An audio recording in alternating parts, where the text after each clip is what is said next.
우리가 이사야서 말씀을 7월 이제 8월 뭐 한 중순 한 달 정도 지금 저희가 보게 되는데요. 근데 저희가 이사야서 말씀을 보게 되는 게 요번 2021년에만 보는 게 아닙니다. 작년 7월, 8월에도 이 이사야서 말씀 우리가 보았습니다. 그러니까 여름마다 지금 이사야 말씀을 지금 보고 있습니다. 그러니까 이게 이사야 말씀 굉장히 좀 2년에 걸쳐서 보고 있는 것이죠.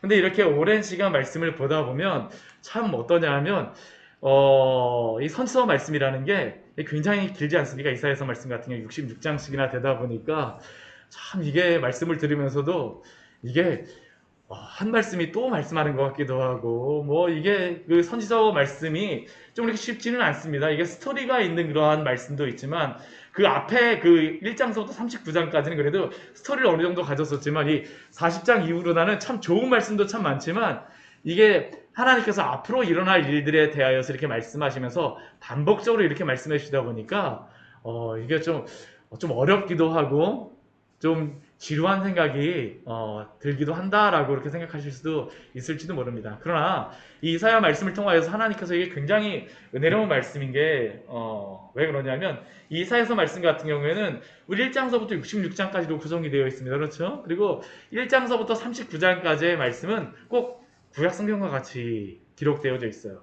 그리고 이 1장서부터 39장까지의 말씀을 내용을 보게 되면 무엇에 대하여서 결국 말씀하신 거냐면 오실 예수님, 초림으로 오실 예수님에 대하여서 말씀하는 게 바로 이 1장부터 39장까지의 말씀입니다. 그리고 그 예수님에 대하여서 믿음을 가질 것을 요구하세요. 우리 임마누엘이라는 그러한 말씀이 바로 이 앞부분에서 1장부터 39장까지의 그러한 말씀에서 나오는데 예수님이 임마누엘로도 오시지 않습니까? 그 오실 예수님에 대해서 말씀하시는 게 바로 1장서부터 39장까지 그런 말씀이었다고 하면 이 40장서부터 66장까지는 이 신약에 관련된 그런 말씀이 나옵니다. 특별히 40장서부터 55장까지는 2000년 전에 오신 예수님, 초림하신 그러한 예수님, 고난을 당하시는 그 예수님에 대하여서 중심적으로 우리에게 말씀하고 있습니다. 그래서 이사야서 53장 같은 경우는 어떻습니까? 예수님의 고난에 대해서 너무나도 분명하게 우리에게 말씀을 하고 있죠. 우리에게 그렇게 말씀하고 있어요. 근데 이사야서 56장 이후로다의 그런 말씀에서는 무엇에 대하여서 우리에게 말씀하는 거냐면 다시 오실 예수님에 대하여서 우리에게 말씀을 합니다. 그러니까 이 이사야서 말씀 같은 경우는 신약 전체, 그 신구약 성경 전체의 하나님의 그 놀라운 그 웅대한 부속사가 이 이사야 전체에 다 녹아져 있습니다. 그리고 이제 오늘 우리가 65장 말씀을 읽었지만 이제 다음 주 화요일까지 저희가 말씀을 보게 되면 66장까지 해서 이사야서 말씀을 마무리하게 됩니다. 그러면 우리 이사야서 65장과 66장의 말씀은 무슨 말씀일 것 같으세요? 네, 종말에 관련된 그런 말씀입니다. 요한계시록이 우리 종말에 관련된 그런 부분이잖아요. 종말에 관련하여서 말씀하시는 게 바로 이 65장과 66장에서 우리에게 말씀하신 아주 주된 내용입니다. 근데 이 65장 말씀을 하시면서 이 65장 오늘 말씀을 읽었지만 이 말씀이 이 종말에 관련된 그러한 그 전체 성경으로 본다면 종말에 관련된 그러한 말씀이지만 이게 그 이사야 자체만을 본다면 어떠한 말씀이냐 하면요. 64장에서 그 기도의 파수꾼으로서 하나님께 기도하였던 이사야 선지자의 그러한 기도에 대하여서 응답하여 주시고 답변하여 주시는 말씀이 바로 이사야서 65장과 66장의 말씀이라고 할 수 있습니다. 하나님이 응답하여 주세요. 우리 이사야 선지자 그 우리 64장 말씀에 보게 되면 그들이 그 마지막에 기도하였던 그러한 기도가 있습니다. 우리 10절 말씀에 보게 되면 무엇이라고 기도를 하였었냐면요. 우리 14장 10절 말씀에 보게 되면 주님, 주의 거룩한 성읍들이 광야가 되어버렸어요. 시온이 광야가 되어버렸고 예루살렘이 황폐해졌습니다. 아무것도 없습니다. 그리고 또 무엇이라고 기도하냐면 우리가 주님을 찬송하던 그 아름다운 선천이 다 불에 타버렸고 우리가 즐거워하던 그곳이 다 황폐하여졌습니다. 그리고 12절 말씀에 보게 되면 이러한 상황 가운데에서 선지자가 무엇이라고 기도합니까? 여호와여, 일이 이러한데 어찌하여 주께서는 가만히 계시려 하나이까? 주께서 아직도 잠잠하시고 우리에게 심한 괴로움을 받게 하시려나이까? 라고 하면서 하나님 앞에 간절히 기도하는 겁니다. 그러면 어떻게 됩니까? 하나님이 이제 응답을 해주셔야죠. 응답을 해주십니다. 오늘 말씀이 시작서부터 하나님의 응답으로 시작하고 있습니다. 이렇게 주여 어찌하여 아직도 가만히 계시려나이까? 라고 이 질문하는 이 선지자의 기도에 대해서 하나님이 무엇이라고 응답을 해주실까요? 우리 1절 말씀 보게 되면 그렇죠. 나는 나를 구하지 아니하던 자에게 물음을 받았으며 나를 찾지 아니하던 자에게 찾아냄이 되었으며 내 이름을 부르지 아니하던 나라에 내가 여기 있노라 내가 여기 있노라라고 대답하신다라고 말씀하시는 겁니다. 하나님은 가만히 계시는 하나님이 아니라 어떤 하나님이시라고 그러니까 응답하시는 하나님이세요. 응답하시는 하나님이십니다. 심지어는 누구에게까지 지금 응답하시는 걸까요? 구하지 아니하던 자는 이 사람들은 누구일까요? 이스라엘 백성들도 아닙니다. 나를 찾지 아니하던 자는 이스라엘 백성들도 아니에요. 내 이름을 부르지 아니하던 자는 하나님을 몰랐던 그러한 백성들입니다. 이방인들입니다. 그런데 하나님은 어떠한 분이십니까? 그러한 자들에게까지 물음을 받았을 때에 하나님은 그 냄이 되어주시는 그러한 하나님이시며 부르지 아니하던 나라한테조차 부르게 되면 하나님께서 뭐라고 말씀하세요? 내가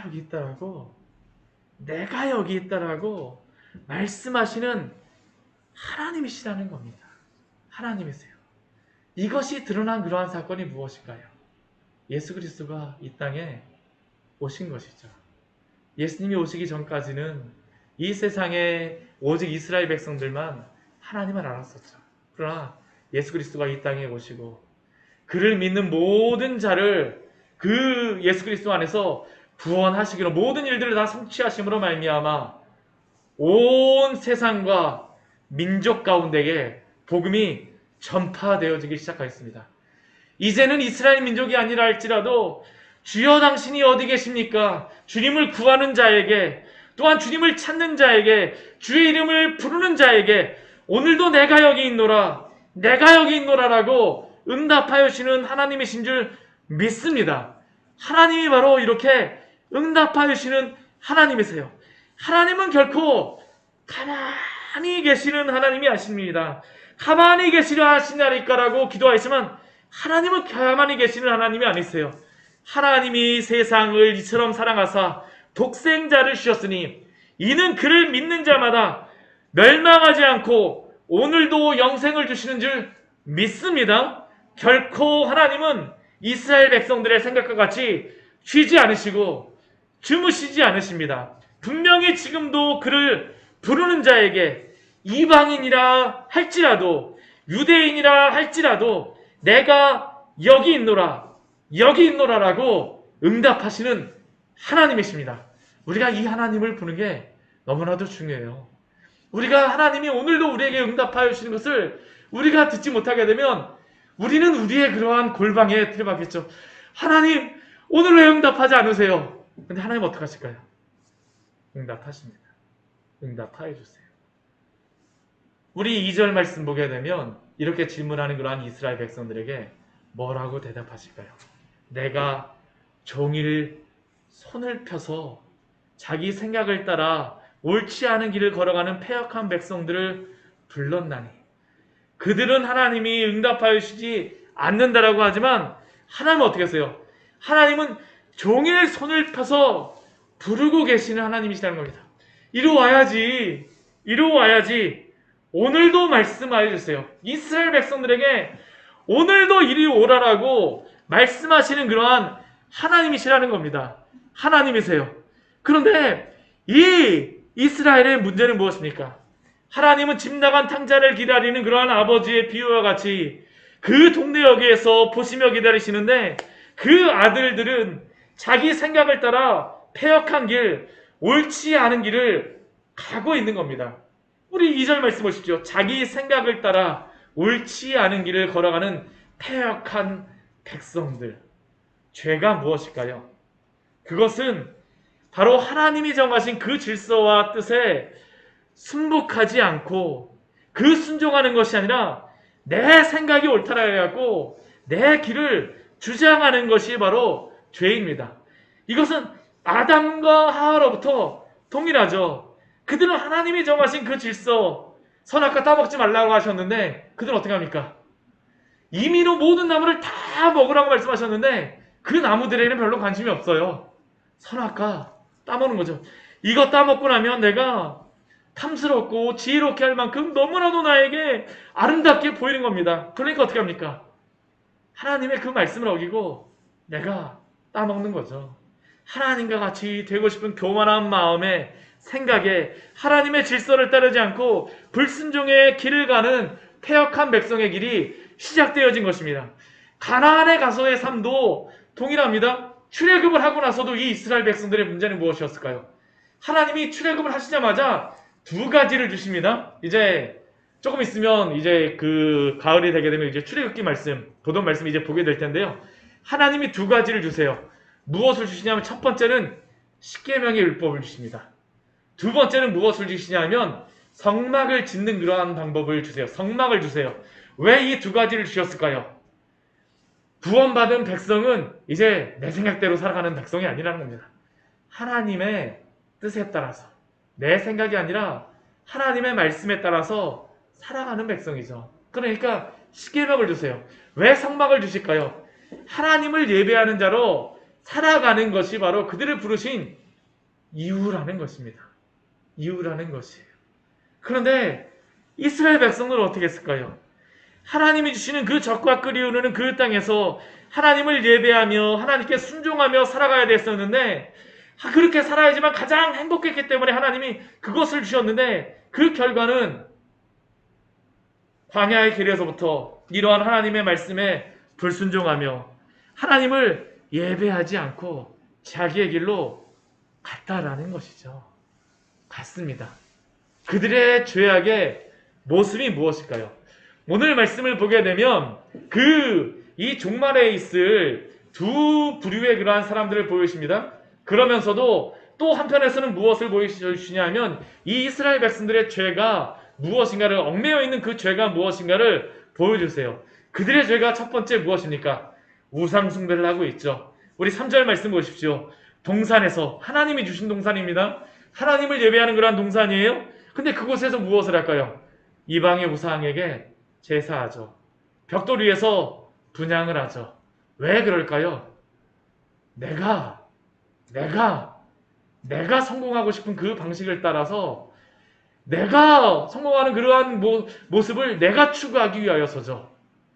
하나님을 의지하고 하나님을 예배해야 될 그 땅에서 오히려 우상을 섬기면서 하나님을 섬기지 않습니다. 하나님을 섬기는 날일지라도 이 마음을 가집니다. 우상 섬기는 마음과 동일한 마음을 가지고 사실은 이들이 예배하였었습니다. 어떤 마음을 가졌을까요? 바알을 그들이 섬기고 아세라를 섬겼던 그러한 마음을 가지고 하나님을 섬겨요. 하나님을 내 마음대로 조종하고자 하는 것이죠. 그 가나안 땅에서는 어떻게 살아야 됩니까? 하나님의 말씀에 따라서 살아가야 됨에도 불구하고 하나님의 말씀에 따라 살아가는 것이 아니라 하나님을 내 뜻에 따라서 조종하고 싶어해요. 이게 그들의 죄악이었었죠. 하나님을 섬긴다라고 하지만 그것은 사실은 우상 숭배하고 별 다를 바가 없다라는 겁니다. 두 번째 그들의 죄악이 무엇이었을까요?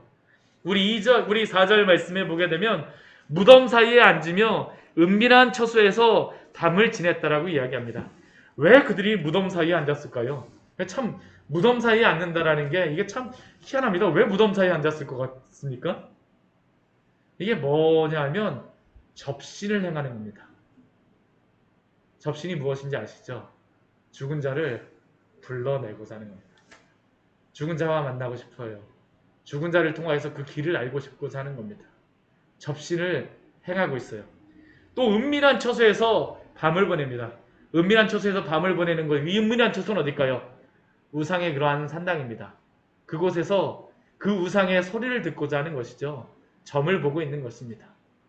하나님을 섬긴다라고 하면서도 접신을 하며 또한 점을 치고 있는 것이죠. 점을 치고 있어요. 우리가 하나님을 섬긴다라고 하면서도 사실은 예전에 보게 되면 그 초창기 우리나라 그 뭐 처음 이제 교회 다니시는 분들 예전에 보면 그 우리나라 그 분들 가운데 그 뭐 여러 가지 뭐 그 산칠령 뭐 이렇게 뭐 그런 데 가고 기도하고 그러셨던 분들 보게 되면 어떻습니까? 새벽마다 이제 정한수 떠놓고선 막 기도를 합니다. 그 앞에서 나무 앞에서 뭐 이렇게 산당 앞에서 기도를 하죠. 근데 그 기도하는 것도 굉장히 그 진짜 막 목욕제기 하면서 정말로 깨끗하게 옷 입고 물 한 바가지 이렇게 딱 떠놓고 이렇게 해놓고 나서 그 앞에서 날마다 새벽에 아침 일찍 일어나고 이렇게 하는데 근데 그 기도하던 그러한 분들이 예수님을 믿게 됐어요. 예수님을 믿게 됐습니다. 주님의 전에 나와요. 그분들 새벽에 아침에 와서 그렇게 막 하셨던 그런 것들이 있으니까 교회에 와서도 기도하시는데 그 기도하는 모습이 어떨까요? 하나님 아버지, 하나님 아버지, 우리에게 복을 주시옵소서. 사실은 이스라엘 백성들의 모습이 이렇다라는 것이죠. 하나님을 섬기고 하나님을 의지하지만 세상의 여러 가지 것들도 놓지 못하는 것입니다. 접시를 해보니까 이러한 일을 하더래. 그 점쟁이 용하다던데? 이게 바로 그들의 모습이었었죠. 그러면서 그들의 삶은 어땠을까요? 돼지고기를 먹습니다. 가증한 것들의 국을 그릇에 담으면서 막 먹습니다. 뭐 오늘날은 돼지고기 저희들 맛있게 잘 먹습니다. 그래서 뭐 삼겹살 참 맛있게 잘 먹는데 이스라엘 백성들에게는 하나님께서 뭐라고 말씀하셨어요? 사실은 그들에게는 돼지고기를 먹지 말라고 구약 성경에서는 말씀하셨습니다. 그러니까 그들에게 돼지고기는 가증한 그러한 음식이었습니다.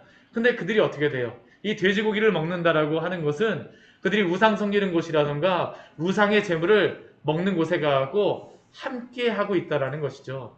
거룩함의 열매가 드러나지 않는다라는 것입니다. 삶에서 주님을 믿는다라고 하지만 거룩하게 살지를 않아요. 거룩이라는 것이 무엇일까요? 거룩이라는 그 의미 가운데는 이게 깨끗하다라는 그런 의미가 있지만 이게 구별되다라는 게 먼저 있습니다. 구별되다. 세상과 구별되어서 살아가는 것이 바로 거룩입니다. 근데 이 사람들은 어떻게 돼요? 하나님을 섬긴다라고 하면서도 구별된 삶을 살아가지 않은 겁니다. 마음대로 살아갑니다. 내키는 대로 복을 받는다라면 어디든지 다 가는 게 바로 이들의 모습이었었죠. 그런데 이렇게 살아가고 있음에도 불구하고 참 아이러니한 것이 바로 5절의 말씀이죠. 이들의 삶은 어떠한 삶입니까? 사람들에게 이야기합니다. 너는 내 자리 거기에 서 있고 내게 가까이 하지 마. 왜요? 나는 너보다 거룩하니까. 삶은 이 앞에서 우상숭배 다 하고 접시에 점을 치고 뭐 돼지고기 먹고 막 그냥 하지 말아야 될 것들 다 하면서도 겉으로 어떻습니까? 나는 하나님의 백성이라는 거죠. 나는 하나님의 백성이라는 겁니다. 나는 율법을 가졌고 나는 할 일을 행했고 나는 너희랑 수준이 달라. 그러면서 다른 사람들에게 나랑 가까이 하지 말라라고 하는 겁니다. 다른 사람들은 뒤에서 이들이 이렇게 하는 것을 알지 못했을 테죠. 그러나 문제는 무엇일까요? 하나님은 이들의 죄악을 아신다라는 것입니다. 하나님은 아세요. 그러니까 하나님이 이들을 향하여서 어떻게 하실까요? 진노하시는 것이죠. 이들은 하나님 앞에서 내 코의 연기요 종일 타는 불이로다. 하나님의 진노를 일으키는 자들이 바로 이들이 되어져 버렸다라는 겁니다. 이들이 이렇게 되어져 버렸어요. 그러니까 하나님께서 뭐라고 말씀하십니까? 내가 잠잠하지 아니하고 반드시 보응하되 그들의 품에 보응하겠다라고 하나님이 말씀하십니다. 이 말씀 무엇일까요? 하나님이 심판하시겠다는 그런 말씀입니다. 하나님이 심판하시겠다라고 말씀하세요. 아니 하나님이 어떻게 사랑의 하나님이 심판을 하시느냐라고 우리가 생각할지 모르겠지만 그러나 하나님은 분명히 보응하시겠다라고 말씀하셨어요. 그래서 그들은 어떻게 됩니까? 아수르에게 멸망하고 북이스라엘이 바벨론에게 붙잡혀가게 되어지죠. 이게 바로 그들의 모습이었습니다. 근데 이것은 단순히 이스라엘 민족의 그러한 모습이라고만 생각하면 안 됩니다. 아까도 말씀드렸지만 이것은 언제 일어날 일일까요? 말세에 일어날 일들입니다. 우리가 마태복음 우리 5장 말씀에 보게 되면 예수님이 하셨던 그러한 말씀이 무엇이었습니까? 우리 마태복음 우리 7장 말씀 같이 한번 읽어보도록 할까요? 마태복음 우리 7장 말씀. 이들의 모습하고 똑같습니다. 정말. 마태복음 7장 우리 20절과 우리 21절 말씀 같이 한번 읽어보도록 할까요? 마태복음 7장 20절 21절 말씀 같이 한번 읽어보겠습니다. 이러므로 그들의 열매로 그들을 알리라. 나더러 주여 주여 하는 자마다 다 천국에 들어갈 것이 아니요 다만 하늘에 계신 내 아버지의 뜻대로 행하는 자라야 들어가리라. 주여 주여 하는 자마다 다 천국에 들어갈 것이 아니요 다만 하늘에 계신 내 아버지의 뜻대로 행하는 자라야 들어가리라. 우리가 행함으로 들어가지 않습니다. 선행을 행함으로 들어가지 않아요. 우리는 오직 예수 그리스도를 믿음으로만 들어갑니다. 그러나 믿는 자들에게는 반드시 그 열매가 무엇일까요? 거룩함의 열매가 나타난다라는 것이죠. 왜 이들이 이렇게 행할까요? 겉으로는 주님을 믿는 백성이라고 하지만 실제로는 주님과 관련 없는 사람들이라는 겁니다. 오늘 이 말씀은 말세에 일어날 그러한 것에 대해서 경고하는 말씀입니다. 우리의 신앙에 대해서 어떤지 점검해 보라고 말씀하세요. 우리가 하나님을 믿는다라고 하지만 우리가 입술로는 주님을 믿는다라고 하지만 실제적으로 주님 앞에서 거룩하게 살아가며 우리의 발길을 구별하며 하나님 앞에서 믿음으로 살아가고 있습니까? 구원을 받았다라고 하는 그 입술만 가지고 우리가 살아가고 있지는 않나요? 오늘 하나님이 이것을 통하여서 우리에게 말씀하시는 것이죠. 우리 7절 말씀을 보십시오. 너희의 죄악과 너희 조상들의 죄악은 한 가지이니. 사실은 이게 이스라엘 민족들의 죄악인 것 같지만 사실은 오늘날도 동일하다라는 것이죠. 하나님의 백성이라고 말하지만 실제로 하나님을 의지하지 않고 하나님을 신뢰하지 않고 그렇게 살아가게 되면 하나님의 심판이 있을 것이다라고 경고하시는 것입니다. 우리 마태복음, 우리 마가복음, 우리 누가복음, 우리 말씀을 한번 보십시오. 알곡과 쭉정이에 대한 그런 말씀이 나오고 있죠. 우리 마태복음 13장 말씀에 보게 되면 우리 알곡과 가라지에 대한 그런 말씀이 나옵니다. 왜 그 말씀을 하실까요? 우리가 주님을 믿는다라고 하는 그러한 입술만 가지는 것이 아니라 참되게 주님을 믿고 의지하라고 우리에게 경고하시며 말씀하시는 것입니다. 너가 구원받지 못한다라고 말씀하시는 게 아니에요. 우리에게 만약 그러한 길에서 헤매고 있다면 어떻게 하라는 겁니까? 나오라고 말씀하시는 겁니다. 나오라. 더 이상 그 길로 가면 안 된다라고 말씀하세요. 하나님의 말씀은 분명합니다. 예수님을 믿고 구원받지만 구원받은 성도에게는 하나님을 최고의 것으로 섬기는 사람들이 바로 하나님의 백성인 줄 믿습니다. 이웃을 내 자신과 같이 사랑하는 사람들이 바로 하나님의 백성인 줄 믿습니다. 이 열매가 반드시 드러나야 됩니다. 근데 이 사람들은 어땠어요?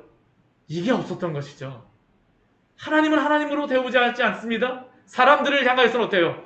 너는 나보다 조금 열등한 백성이네 하면서 무시하죠. 이게 바로 이들의 죄악이었다는 겁니다.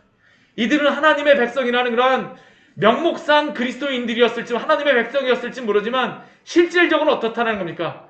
하나님의 백성이 아니었다라는 것이죠. 경고하시는 것입니다. 깨어 일어나라고 말씀하시는 것이죠. 왜냐하면 마지막 예수님이 오실 때에는 이것에 대한 분명한 심판이 있을 것이기 때문입니다.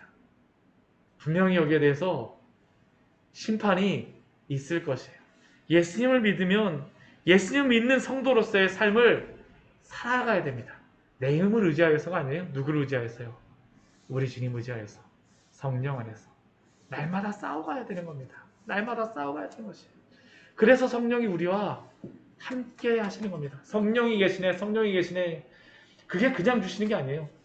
고난과 환난 가운데에서도 주님 의지하는 힘을 주시기 위하여서 하나님이 우리에게 성령을 우리와 함께 하시는 겁니다. 임마누엘, 하나님이 우리와 함께 하시다. 성령께서 우리와 함께 하심으로 그러한 일을 감당하게 하시는 줄 믿습니다. 그렇기에 어려움에 있습니까? 고난 중에 있습니까? 낙심하셨습니까? 하나님 의지하십시오. 하나님 바라보십시오.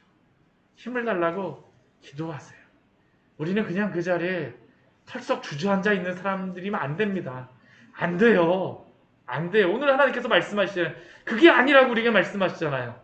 일어나라고 말씀하시는 겁니다. 일어나라고 말씀하시는 것이에요. 이스라엘 백성들은 자신들이 나는 그냥 이스라엘 백성이라고 그냥 백성이라는 그것만으로 만족합니다. 나는 아브라함의 자손이고 할례가 생겨난 하나님의 백성이야. 그러면서 나머지는 하나도 행하지 않은 것이에요. 우리에게 그러한 유혹으로부터 일어나라는 것입니다. 깨어나라고 말씀하시는 것이죠. 하나님의 백성은 어떠한 자들일까요? 우리 8절서부터 우리 10절까지의 말씀을 보게 되면 이러한 이스라엘 백성 가운데에서도 하나님이 긍휼을 베풀어 주시는 하나님의 그러한 백성들의 모습을 우리에게 보여주십니다. 어떨까요? 우리 오늘 하나님의 은혜가 있습니다. 이 하나님의 은혜예요. 우리 8절 말씀을 보십시오. 여호와께서 이와 같이 말씀하시되 포도송이에는 집이 있으므로.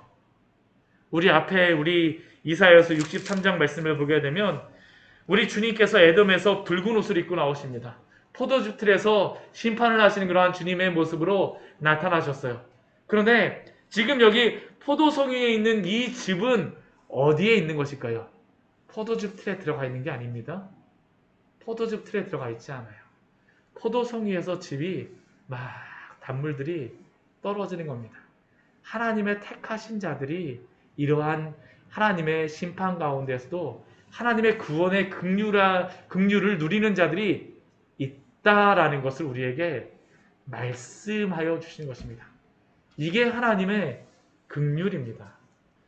우리가 이 말씀을 보면서 포도송이에서 집이 있는 게 뭐 많을 것 같지 않아요 하면서 이게 무슨 하나님의 긍휼이지라고 생각할 수 있을지 모르지만 이게 하나님의 긍휼입니다. 왜 그럴까요? 우리 모든 사람들은 하나님 보시기에 다 어떤 사람들입니까? 다 죄인이에요. 누구도 사실은 구원받을 사람이 한 명도 없습니다. 그런데 우리 주 예수 그리스도를 이 땅에 보내주심으로 말미암아 누구든지 그를 믿는 자마다 구원의 은혜를 주시는 줄 믿습니다. 이게 바로 포도송이에서 나오는 그러한 집과 같은 것이죠. 이러한 포도송이에서 나오는 그 집과 같은 사람들은 어떠한 사람들입니까? 하나님께서 말씀하세요. 그것을 상하지 말라라고 말씀하십니다. 거기 무엇이 있다라고 말씀하십니까? 복이 있다라고 말씀하세요. 하나님의 긍휼이 있는 곳에 바로 복이 있는 줄 믿습니다. 하나님이 오늘도 우리에게 베풀어 주시는 것입니다. 하나님이 우리에게 은혜를 베풀어 주세요. 우리는 날마다 나를 볼 때 주님, 여기서 어떻게 하죠? 근데 하나님의 긍휼이 무엇일까요? 그러한 가운데에서도 하나님을 잊지 않게 해주세요. 하나님 앞에 나오게 해주십니다. 하나님을 의지하게 해주세요. 우리로 하여금 하나님의 길로 가게 하십니다. 이게 오늘도 하나님이 우리에게 베풀으시는 하나님의 놀라운 은혜죠. 누구를 통해서 그러한 일이 벌어질까요? 우리 9절 말씀해 보게 되면 야곱에게서 씨, 유다에게서 나의 산들을 기업으로 얻을 자를 내리니 내가 택한 자가 이를 기업으로 얻을 것이며. 내가 택한 자가 누구이실까요? 예수님이십니다. 우리는 모두 예수 그리스도 안에서 구원함을 얻게 되어지는 것이죠. 그리고 그 안에서 우리는 살게 된 자들인 줄 믿습니다. 우리가 그 안에 살아가는 자들이에요. 이렇게 구원받은 사람들은 그래서 어디에 살게 됩니까? 우리 10절 말씀 보게 되면 샤론이 나오고 악을 골짜기가 납니다. 이 샤론은 어디냐 하면요, 이스라엘 지중해 옆에 있는 그러한 아주 비옥한 그러한 땅입니다. 아벡이라고 하는 그러한 옆에 있는 그러한 이런 평야지대인데요. 여기 물도 있고 비옥한 땅이에요. 여기는 좋은 땅입니다. 근데 또 여기에 양떼 우리가 있겠다라고 이야기해요. 여기 양떼 우리가 있는 건 아주 좋아요. 당연히 있을 수 있습니다. 근데 또 어디에도 소떼가 눕는 곳이 됩니까? 아걸골짜기도 소떼가 눕는 곳이 되죠. 아걸골짜기가 혹시 어딘지 아세요? 여리고에서 이스라엘 그 아간이 하나님 앞에 범죄하여서 죽임을 당하였던 그곳이 바로 아걸골짜기입니다. 죽음의 골짜기예요. 그러나 하나님 그리스도 안에서 구원받은 사람들은 샤론의 그러한 땅이든지 아걸골짜기든지 주님이 함께 하심으로 말미암아 그곳에서 누리며 하나님 안에서 살게 하시는 줄 믿습니다. 내 백성의 소유가 되려니와 하나님으로 인하여서 복을 받게 되어지는 것입니다. 하나님이 복을 주시는 것이죠. 하나님이 복을 주시는 것이죠. 그러나 이러한 복을 주시겠다라고 말씀하심에도 불구하고 여전히 그 죄의 길을 고수하는 그러한 사람들이 여전히 있습니다. 오늘 이게 계속 반복이 되어져요. 우리 11절 말씀을 보게 되면 우리 이렇게 말씀하고 있죠. 우리 말씀에서는 우상 숭배하고 뭐 점을 치고 뭐 접신을 하고 이러한 그 우상 숭배에 관련된 그러한 죄라고 한다면 우리 11절 말씀에서 보게 되면 여기서 우상 숭배 비슷하긴 한데 조금 약간 이게 의미가 조금 약간 틀립니다. 여기에 보게 되면 이 사람들은 어떤 사람이냐면 나 여호와를 버리며 나의 성산을 잊고 하나님을 예배하는 것을 잊어버렸죠. 왜 잊어버렸을까요? 가색에 가서 상을 베푸며 무늬에게 가서 석군술로 가득히 붓고 있습니다. 이 가다고 무늬도 이게 우상입니다. 이 가다고 무늬가 어떤 우상이냐면 아람, 수리아의 그러한 우상입니다. 근데 이 갓이라고 하는 우상은 어떠한 우상이냐 하면 행운을 주는 그러한 신이라고 이야기합니다. 그리고 이 문이라고 하는 그러한 우상은 어떠한 의미를 가지고 있냐 하면 그 행운과 함께 어떠한 그 운명을 주관하는 그러한 신이 바로 이 문이입니다. 그러니까 이 이스라엘 백성들은 여호와를 버리고 대신 무엇을 하고 있는 겁니까? 행운 쫓고 있는 것이에요. 나에게 운이 조금만 좋으면 내 운명이 그게 아닌가 봐. 사실은 오늘날은 이것은 신으로서 하지 않죠. 오늘날 같은 경우에는 그냥 자기 자신을 의지하는 겁니다. 세상의 과학과 여러 가지 것들. 우리 진화론이라는 게 무엇일까요? 그냥 몇 억 년의 시간이 지나니까 아메바에서부터 우연하게 사람이 나왔다라는 겁니다. 우연하게. 행운을 의지하고 또한 운명을 의지하는 이 시대. 근데 그러한 사람들을 향하여서 하나님께서 무엇라고 말씀하십니까? 심판이 있다라고 말씀하세요. 하나님을 의지하지 않는 자에게는 마지막에 심판이 있다는 것을 계속 말씀하십니다. 우리 12절 말씀 보십시오. 칼에 부딪힐 것이며 죽임을 당하고 그러한 일들을 당하리, 심판을 당하리라고 말씀하시죠. 왜 그렇습니까? 하나님이 아무리 불러도 대답하지 아니하고 하나님이 아무리 말하여도 듣지 아니하기 때문에 하나님이 그들에게 이러한 심판을 행하신다는 것이죠. 내 행운만 보고 사는 겁니다. 내 운명만 의지하고 살아가는 것이죠. 그게 아니라는 겁니다. 그게 아니라는 것이에요. 우리가 만약 예수님 믿는다고 하면서 행운 따지고 운 따지고 오늘의 운세 딱 이렇게 해보고 나서 오늘은 운이 안 좋아갖고 밖에 나가면 안 되는데 아닙니다. 우리는 믿음으로 살아가는 사람들입니다. 한 발자국을 걸어도 믿음으로 걸어가시는 우리 귀한 성도님들 되시기를 축원합니다. 이게 바로 믿음이에요. 그렇게 사는 자와 그렇게 살지 않는 자를 아주 이제 13절서부터는 비교하면서 말씀하세요. 이거는 제가 설교 많이 할 필요도 없습니다. 하나님을 의지하며 살아가는 그러한 사람들에게 주시는 그러한 축복이 무엇일까요? 나의 종들은 우리 13절 말씀 보면 먹을 것이로되 하나님을 의지하지 않는 그러한 악한 자들은 어떻게 합니까? 줄일 것이고 하나님을 의지하는 그러한 종들은 마실 것이로되 하나님을 의지하지 않는 그러한 사람들은 목말라서 가라할 것이고 하나님을 의지하는 사람들은 기뻐할 것이로되 하나님을 의지하지 않는 그러한 죄인들은 수치를 당할 것이며 하나님의 종들은 마음이 즐거워함으로 항상 노래할 것이지만 하나님을 의지하지 않는 그러한 세상을 의지하는 사람들은 마음이 슬프고 울며 심령이 상함으로 통곡할 것이더라고 말씀하세요. 이것은 하나님이 이 땅 가운데에서 여러 가지 축복, 물질적인 것들을 주시는 것으로서 이렇게 하는 것으로서 생각할 수 있지만 본질적으로는 무엇 때문에 이 사람들이 이렇게 그 먹고 그 가난 것들이 없어지고 기뻐하며 살아갈 수 있을까요? 그리스도인하에 만족하기 때문입니다.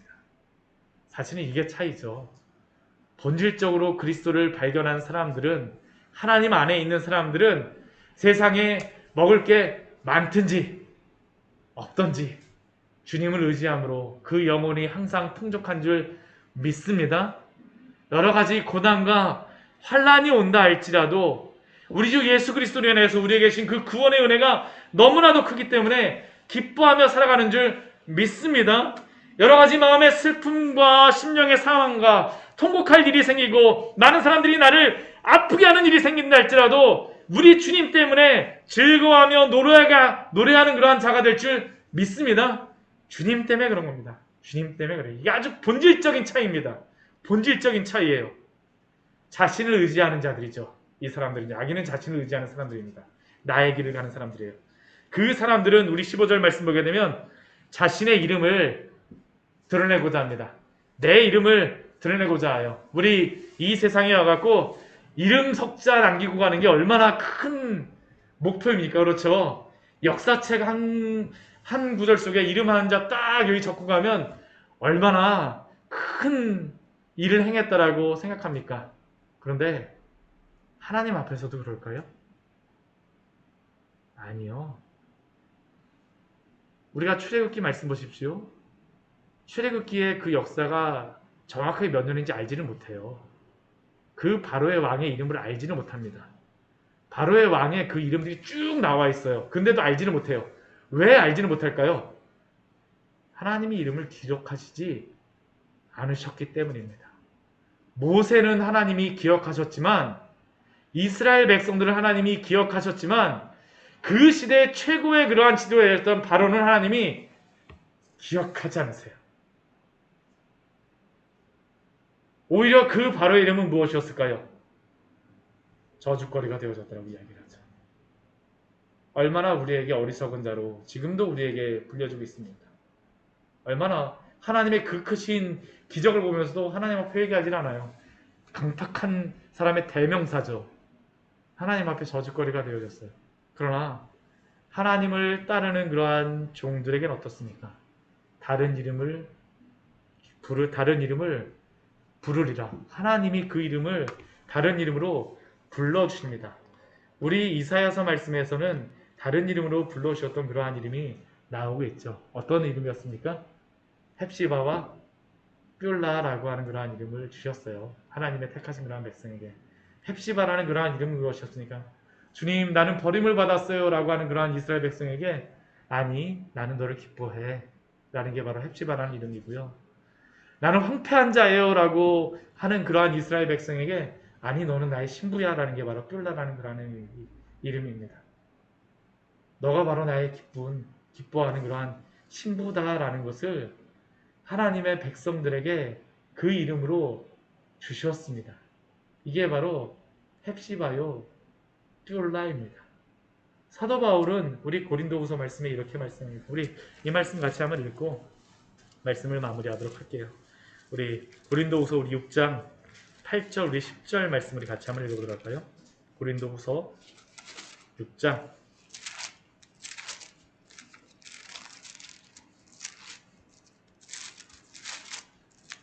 8절, 9절, 10절 우리 같이 한번 읽어보도록 하겠습니다. 고린도후서 6장 8절, 9절, 10절 네, 같이 읽겠습니다. 영광과 욕됨으로 그러했으며 악한 이름과 아름다운 이름으로 그러했느니라. 우리는 속이는 자 같으나 참되고 무명한 자 같으나 유명한 자요, 죽은 자 같으나 보라 우리가 살아있고, 징계를 받은 자 같으나 죽임을 당하지 아니하고, 근심하는 자 같으나 항상 기뻐하고, 가난한 자 같으나 많은 사람을 부유하게 하고, 아무것도 없는 자 같으나 모든 것을 가진 자로다. 우리가 바로 이러한 자인 줄 믿습니다. 무명한 자 같지만 하나님 앞에서 유명한 자입니다. 세상의 역사책에는 기록되어 있지 않을지 모르지만요. 하나님 앞에 가서 보십시오. 손경선 딱 이렇게 불러주시고요. 우리 조수영 딱 불러주시고 우리 권은정 딱 불러주시고 최은상 이렇게 딱 불러주시고 우리 최보영 딱 불러주실 겁니다. 하나님 불러주세요. 우리는 무명한 자 같아요. 이 땅에서는요. 무명한, 이게 얼마나 은혜로운 말씀인지 모릅니다. 사도 바울이 사실 이 마음 갖고 살아갔던 거거든요. 나는 무명한 자 같으나 유명한 자요. 날마다 죽은 자 같으나 살아있고 징계받는 자 같으나 죽임을 당하지 아니하고 근심하는 자 같으나 항상 기뻐하고 가난한 자 같으나 많은 사람을 부유하게 하고 아무것도 없는 것 같아요. 그러나 어떻습니까? 모든 것을 가진 자라고 우리에게 말씀하고 있죠. 속지 마십시오. 세상의 소리에. 하나님이 우리에게 무엇이라고 말씀하는지를 들으십시오.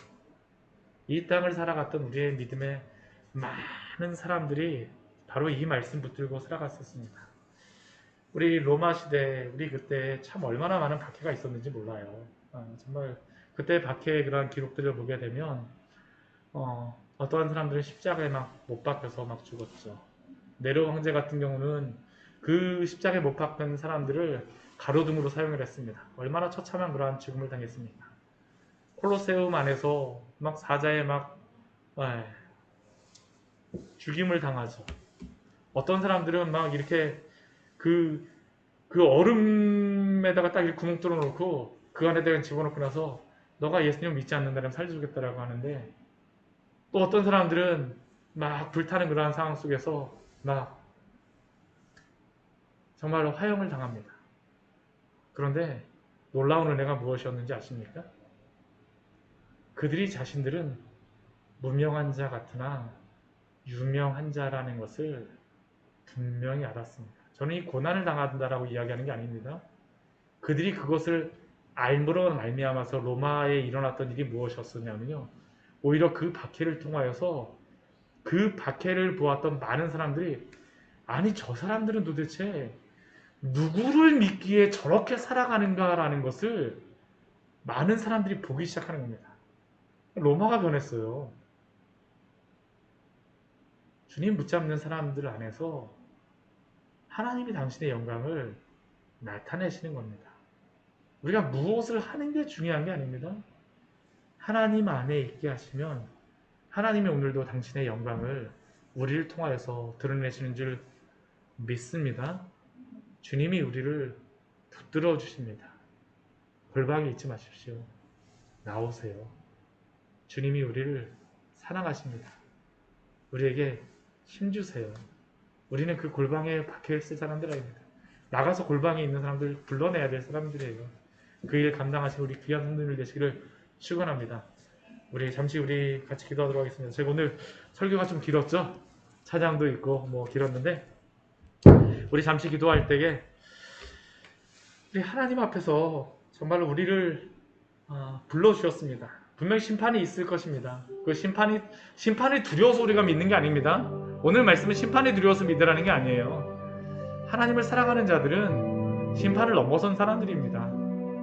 그 심판을 보며 우리 주변에 죽어가는 영혼들을 위해서 안타까워해야 되는 사람들입니다. 우리에게 맡겨진 사명이 있잖아요. 그 사명 감당하게 하여 주시옵소서.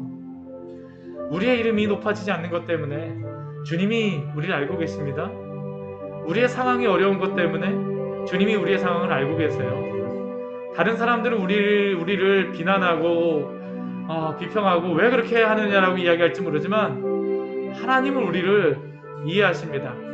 하나님이 우리의 편이 되어주세요. 하나님이 우리 편이십니다. 주님, 우리가 이 믿음을 잃지 않게 하여 주시옵소서. 우리 주님 앞에 잠시 같이 기도하도록 하겠습니다.